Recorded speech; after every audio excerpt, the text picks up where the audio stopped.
Hello everyone, welcome to this week's episode. My guest today is Jennifer Schwab. Jennifer, thank you for joining me. Thanks for having me. My pleasure. I love to start these interviews off by asking the guests to share a little bit about your story, how you got to where you are, just to give us a bit of context. Okay, so I started my career, if you can believe it, as an accountant for Ernst & Young. Realized very quickly that was not my calling, although I had fantastic training. There was no doubt. I'm glad I did it. So I started my career in Chicago. They put me on a huge project out in California. I was like, oh my gosh, this is God's country.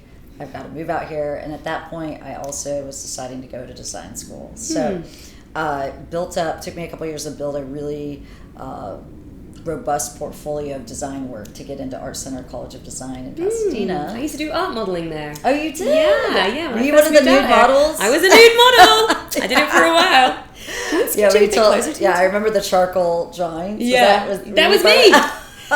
Talking about me being naked, would you mind just scooching this way so we can get a bit more of your lovely, sure. Yeah, perfect. I did that. So that's great. It's an amazing school. I've also done acting for their kind of film programs there too. Good for you. It's excellent. Yeah. In fact, I laugh, and I've done a lot since Art Center, but I still consider that probably the most rigorous schedule I've ever pulled. Until we get to her schedule for a program that we're going to talk about. People are like, "How'd you do that? How'd you do all of this?" I'm like, "Well, you know what? This is actually nothing compared to Art Center."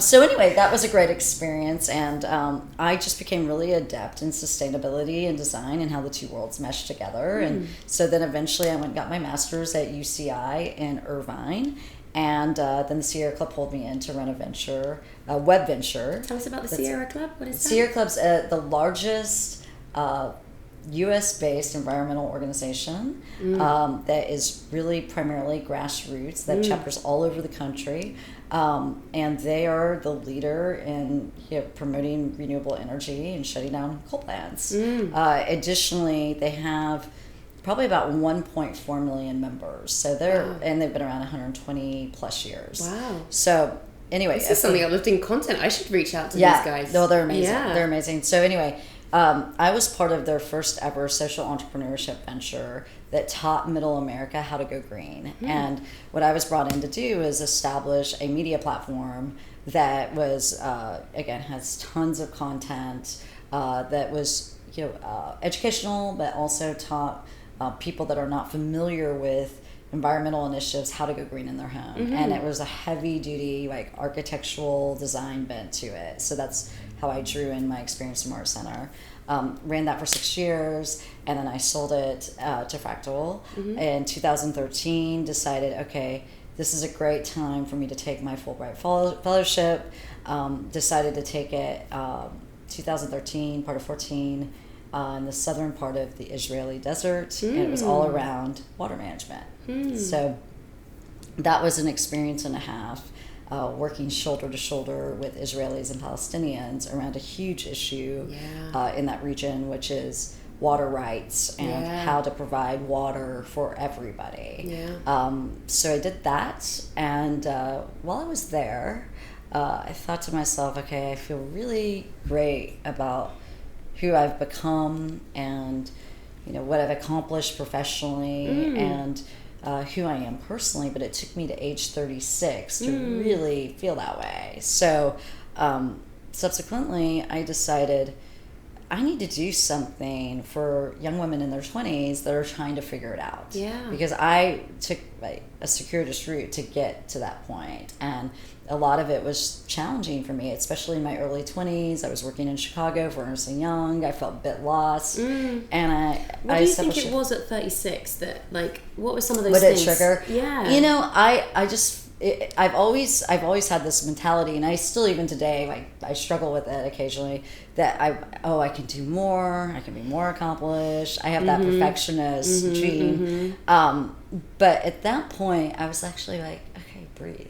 Yeah. You've got a moment here. Yeah. This feels fantastic. Appreciate where you're at right now. And it was the first time I'd ever done that. And so looking back, I was like, well, I've done some really amazing things, but why have I never felt this way? And it just went back to, I never had mentors. I think I made some great decisions along the way, but I also made some terrible decisions. And and I recovered from those. But if I had had mentors, perhaps things could have been a bit easier, and I would have had that wisdom at a younger age that would have allowed me to really, breathe into success and breathe into who I was. So I set out in 2016. It's so recent. It's pretty recent. I have to admit, we've done a lot in a short time. Yeah. To develop a large media platform that's all about mentorship for women ages 18 to 25. And so we launched the site in August 2016. Alongside that, we've had this really rich in-house academy that runs every summer, and we call it our living lab to understand next-gen women, their wants, their needs, where they're going in their future, how we can help them get skilled for 21st century jobs, and mentor them along the way so they're making great decisions about their life. It's so funny because you hadn't had a mentor, and I'm curious if you did have one after you had this revelation, but you've now become like the ultra mentor by providing this incredibly comprehensive program. Can you tell us just a little bit about how that's grown as well? Because I think it's very different now than when it started, and it's... Absolutely. Yeah. So we started in 2016, and it was just an idea. Like, let's see if we can coalesce writers around the concept of mentorship, but also like advancing women in general. And I just want to preface this by saying we don't eliminate men. We actually like having men in the program too, but we just don't get that many applicants because our site is called Entity, and our tagline's Women That Do. So we get a few men that you don't turn men away that still want to be part of that, and that's fantastic. But the program started in 16. We brought in speakers. They did really cool activities, and the activities always have another purpose besides fun attached to them. So they get chess lessons. It's all about strategy, being a few steps ahead. I like it. Flight lessons. So they have situational awareness, but they also like out of their head into the cockpit. Gamifying things really makes it more of a fun learning experience. And to not be too cliche, but the sky really is the limit. We want them to have that mentality. So that's the reason for the flight lessons. And then we just do fun things around exercise and bonding experiences between the girls. And it's 9 to 5, so every day for 4 weeks they're in our office and they get used to what a workplace looks like. Right. Now, this is not necessarily corporate America by any stretch. Like they get experience here. It seems a lot nicer than corporate America from my understanding of corporate America. Well, we're not anti-corporate America at all, but we also think that it's a good place to get your sea legs before you go out into the real world. It's a nice runway between college and professional job where you're expected to perform at a very high level every single day, and you need to have all of your ducks in order, and you could sort of take things on a test run with us, but by the time you come out of our program, you better be ready to rock and roll. And is it 2 rounds of 8-week programs? It's 2 rounds of 4-week programs. 4-week programs. Yes. Because we were just saying, I was at the launch. You had Patricia Arquette, who's a supporter of it, come and speak at a brunch. And I'm actually here today to speak to some of the girls after this. And Jennifer was just showing me one of these schedules, which are they're so rich. And you fly the girls out from different parts, and guys, you fly them out from different parts of the country, put them up in a like a Level. Yeah. Level is our lodging partner, and it's downtown LA, and quite.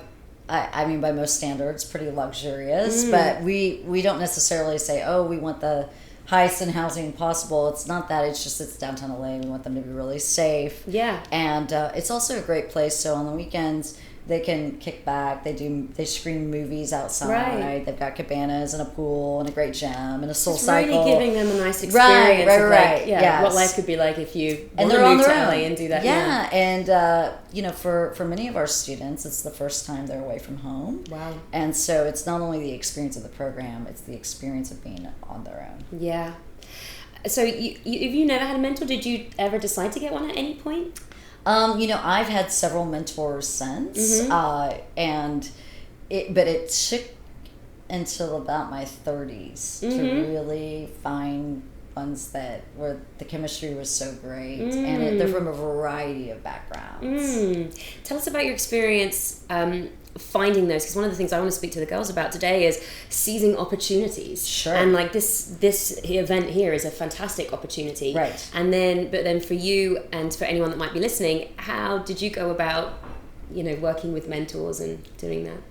Well, we teach them, and I think this is an important tenet of mentorship, to come prepared to a meeting with the mentor. The mentor's giving their time. Yeah. So research their background, understand who they are, what's their vantage point, how can you actually be additive to the conversation. And so preparation is a big deal. We also teach them how to research mentors and prepare questions accordingly. So one comment I've gotten from a lot of our speaker mentors from this from the Entertainment Collective is, wow, the girls are really prepared, and they're asking fantastic questions, because sometimes it's not the answer that's powerful, it's the question, and we want these kids to understand the power of inquiry. I love it. How are you, you've been running this for like a couple of years now. What results are you seeing? What's the feedback that you've been getting from the program? Well, we've sent kids on interviews, and they're performing well. They're getting interviews, they're able to talk about their experiences, and they're also more confident. Yeah. They're more poised in their interviews. And how is it for you? What is it like for you doing this work? How's this been? Well, it's really motivational. Every day I wake up, I feel like I've got a great purpose and a great day ahead of me. And there's so much variety. So it never gets boring, because you're dealing with so many different personalities that there's something to be learned every single day. So I'm a big believer in continuous education and learning too. Yeah. And so that's really reflected in our brand and our programming. And I guess another question is, because what you've accomplished is incredible, how you do a lot from the outset. And so you say that it's rewarding, so that you've got a big purpose, that's what makes you get up and go.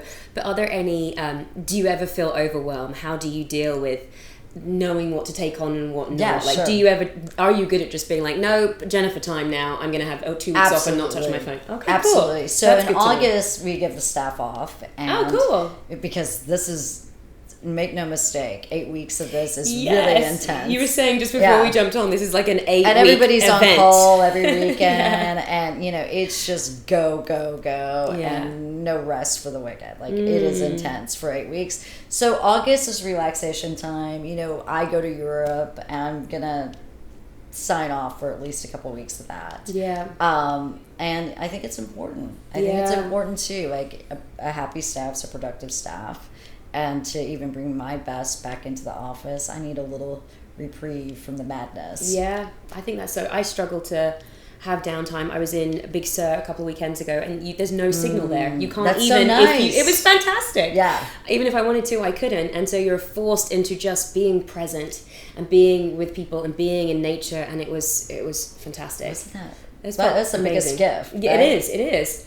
And then I would get to a coffee shop and get on the Wi-Fi and just be, I would go, and I can't do it anymore. So now I'm just going to be here again. So it's a beautiful thing to experience. No, I think it's a great way to take some time off and focus on yourself. And when my staff comes back in September, I can tell they're feeling good. They're ready to go. That's this thing. Everybody has this idea that, you have to work hard and do these outrageously long and don't stop. And it's like, no, when I've gone away, I come back and I'm so excited and ready to go. And I'm like, got all these ideas, and you're energized. Right. So we need to have those downtimes. Absolutely. And, by the way, the work is better. Yeah, of course. After you take that break, because it gives you time to really reflect. Yeah. And so we come back and we huddle as a group, and we really say, hey, what could have been better? What really rocked? What did we think, what were our greatest takeaways? And let's start to refine for the following year. Yeah. It's a good time to do it right after that break. Absolutely. When everyone's fresh and excited and back, and they've had time to think. So just to wrap this up, anyone that this program is for 18 to 25-year-old women and men too. For anyone else, like, where do you know any good resources, any other similar programs like this perhaps that are open to other people? Like, what would you recommend? And for anyone finding this one, they would sign up through Entity. When is the Absolutely. enrollment? They should go through entitymag.com. That's our media publication. Or they can go on entityacademy.com and they can apply for 2020 for the in-house program. But we're also launching a virtual version of our program coming up in July. So they can sign up for that as well. Excellent. Yeah, and they're going to get virtual passes to the Writers Collective if they do that. Brilliant. And then so for anyone else maybe that's not in the age range for this one? Well, what's interesting is by the end of the year, we're going to test market a over 30 program that's going to be designed for people that want to get re-skilled in digital. So, we specialize in hard skills around digital content creation as well as distribution. So people that go through our programs become experts in SEO, as well as paid spend advertising, particularly on Facebook and Instagram.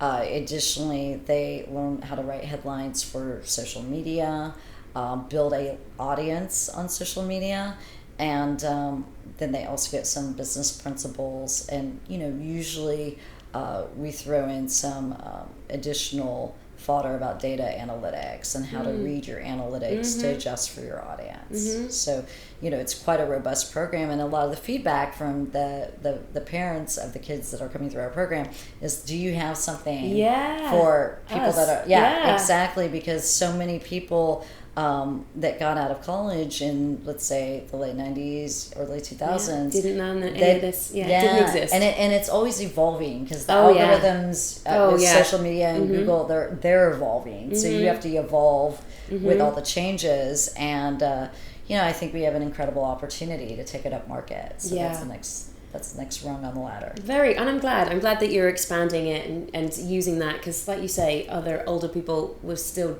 value and be able to use these skills. Yeah, we want to make sure everybody is prepared to enter the 21st century workforce and be paid accordingly. And if people don't commit to the idea of continuous learning and education, they may be left behind.